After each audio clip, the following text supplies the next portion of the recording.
तो भारत के द्वारा सीधी फटकार लगने के बावजूद भी 27 अमीर देशों का यूरोपियन यूनियन संभलने का नाम नहीं ले रहा है और फिर से भारत की टांगें खींचने की होड़ में जुट चुका है। असल में यूरोपियन यूनियन भारत को एक ऐसे सेक्टर में रोकने की कोशिश में जुटा हुआ है जिस सेक्टर में भारत इन्हीं यूरोपीय देशों से जमकर कमाई कर रहा है। और हाल ही में खबर निकल कर आ रही है कि यूरोपीय यूनियन की तरफ से भारत पर कार्बन टैक्स लगाया जा चुका है और यूरोप ने सीधा कह दिया है कि यदि भारत को उनके देश में एल्यूमिनियम, स्टील और सीमेंट जैसे प्रोडक्ट को एक्सपोर्ट करना है तो भारत को भारी भरकम मात्रा में टैक्स चुकाना पड़ेगा। लेकिन यूरोपियन यूनियन भारत के खिलाफ ऐसा करने से पहले ये भूल चुका है कि हाल ही में भारत से पंगा लेने का अंजाम उसको किस तरीके से भुगतना पड़ा है। क्योंकि भारत के द्वारा हाल ही में यूरोपीय देशों के लगभग 1500 आइटम्स को वापस लौटा दिया गया था, जिससे इन देशों का भारी नुकसान हुआ। और आपको जानकर हैरानी होगी कि ऐसा ही इस बार भी हो रहा है। भारत के आर्थिक मामले में दखल देने वाले यूरोपीय यूनियन के इस प्रस्ताव को भारत की तरफ से सीधे तौर पर रिजेक्ट कर दिया गया है। यानी कि यूरोपीय यूनियन को एक हफ्ते के अंदर एक बार फिर से भारत की तरफ से तगड़ा झटका दिया जा चुका है। पूरी अपडेट क्या है? 1:28 इस वीडियो में समझते हैं।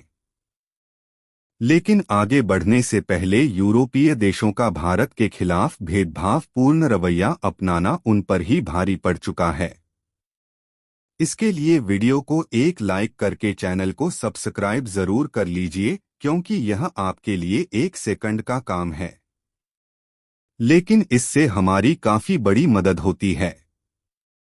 असल में देखा जाए तो इस समय यूरोपियन यूनियन का भारत के खिलाफ भेदभावपूर्ण रवैया देखने को मिल रहा है।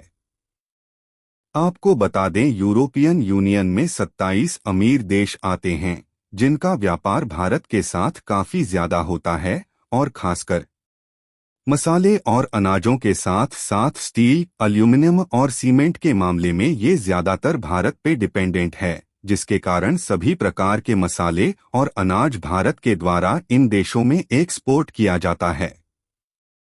लेकिन पिछले कुछ सालों से भारत ने तरक्की करना शुरू किया है और भारत की अर्थव्यवस्था सभी देशों को पीछे छोड़ रही है, तो इनके द्वारा भारत की तरक्की देखी नहीं जा रही है, जिसके कारण यूरोपियन यूनियन भारत की टांगें खींच रहा है ताकि भारत आगे ना बढ़ पाए। फिलहाल वैसे देखा जाए तो भारत की अर्थव्यवस्था को मजबूत बनाने में यूरोपियन यूनियन का भी काफी बड़ा हाथ है, क्योंकि यूरोप के यह 27 देशों के साथ भारत का काफी ज्यादा व्यापार होता है और इन देशों में खाने पीने की वस्तुओं से लेकर मशीनरी, इक्विपमेंट के साथ साथ स्टील, आयरन, एल्यूमिनियम और सीमेंट का एक्सपोर्ट किया जाता है।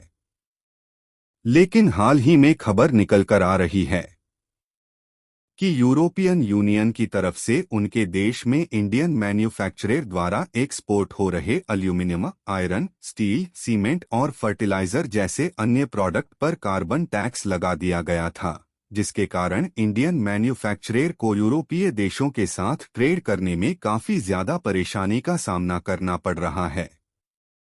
क्योंकि जिन कंपोनेंट में स्टील, आयरन और एल्यूमिनियम का इस्तेमाल किया गया है, इन प्रोडक्ट को यूरोपियन देश में एक्सपोर्ट करने के लिए एक्स्ट्रा कार्बन टैक्स चुकाना पड़ रहा है, जिसके कारण भारतीय कंपनियों का जो प्रॉफिट मार्जिन है वह पहले से कम हो गया है। और कुछ दिन पहले आंकड़ा निकल कर आया कि यूरोपीय यूनियन की तरफ से इस तरीके के प्रोडक्ट पर लगाए गए कार्बन टैक्स के कारण भारत की जीडीपी में 0.05% की कमी हुई है।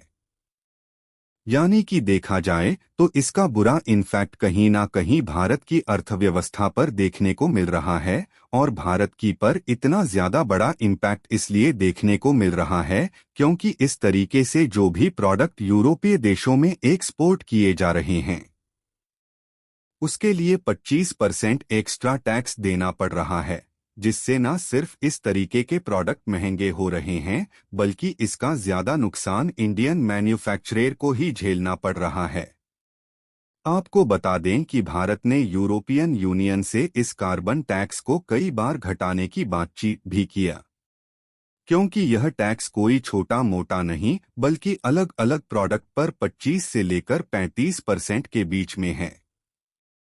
यहाँ पर यूरोपियन यूनियन ने इसे घटाने को लेकर सीधा इनकार कर दिया और उन्होंने बताया कि इस तरीके से ग्रीन रेवोल्यूशन आएगा और इन प्रोडक्ट को मैन्युफैक्चर करने से जो कार्बन एमिशन होता है, उससे जो एनवायरनमेंट प्रदूषित हो रहा है, उसमें कमी आएगी। लेकिन हाल में एक ऐसी खबर निकलकर आई जिसमें यूरोपियन यूनियन की सांसें थमती दिख रही है। यदि यूरोपियन यूनियन सीधे तौर पर नहीं माना तो भारत की तरफ से इस तरीके के बॉर्डर टैक्सेशन के प्रस्ताव को रिजेक्ट कर दिया गया, जिससे यूरोपीय यूनियन को एक बार फिर से इसी महीने के अंदर भारत की तरफ से दूसरा बड़ा झटका लग चुका है। और भारत के द्वारा बताया जा रहा है कि इस तरीके से कार्बन एमिशन तो कम नहीं हो रहा है, लेकिन भारत जैसे विकासशील अर्थव्यवस्था को अंतर्राष्ट्रीय बाजार में काफी ज्यादा नुकसान उठाना पड़ रहा है। और भारत ही सिर्फ ऐसा नहीं है जो कि यूरोपियन यूनियन के इस कार्बन टैक्स का विरोध कर रहा है, बल्कि चीन और साउथ अफ्रीका के द्वारा भी विरोध किया जा रहा है, जिससे यूरोपियन यूनियन इस नियम को वापस लेने पर मजबूर हो चुका है। फिलहाल यह पहली बार नहीं है जब यूरोपीय यूनियन की तरफ से भारत को दिक्कतों का सामना करना पड़ रहा है, बल्कि कुछ ही महीने पहले यूरोपियन यूनियन ने भारत में स्क्रैप मेटल के एक्सपोर्ट पर बैन लगा दिया था।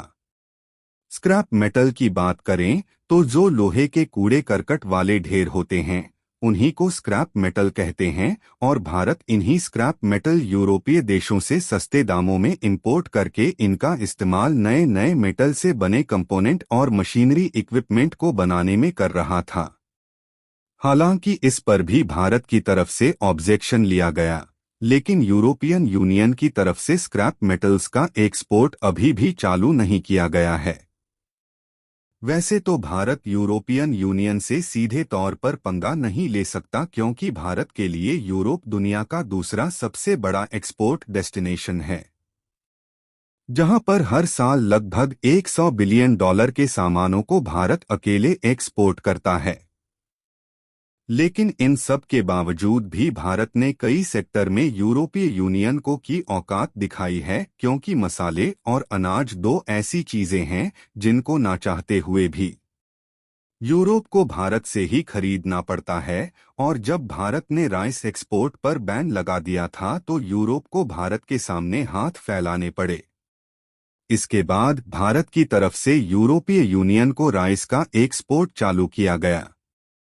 फिलहाल कुछ दिनों पहले जब तक भारत के द्वारा इस पर बैन लगाया गया था, तो इसका फायदा जमकर पाकिस्तान ने उठाने की कोशिश की और पाकिस्तान ने यूरोप में उन मार्केट में एंट्री मारी जहां पर भारत बासमती चावल एक्सपोर्ट कर रहा था, क्योंकि पूरे विश्व भर में बासमती चावल के दो ही सबसे बड़े प्रोड्यूसर हैं, पहला है भारत और दूसरा है पाकिस्तान।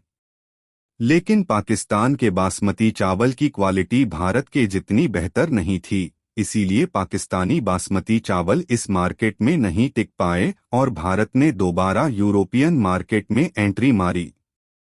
लेकिन आपको जानकर हैरानी होगी कि इस साल अकेले बासमती चावल को बेचकर 3 अरब कमाया है।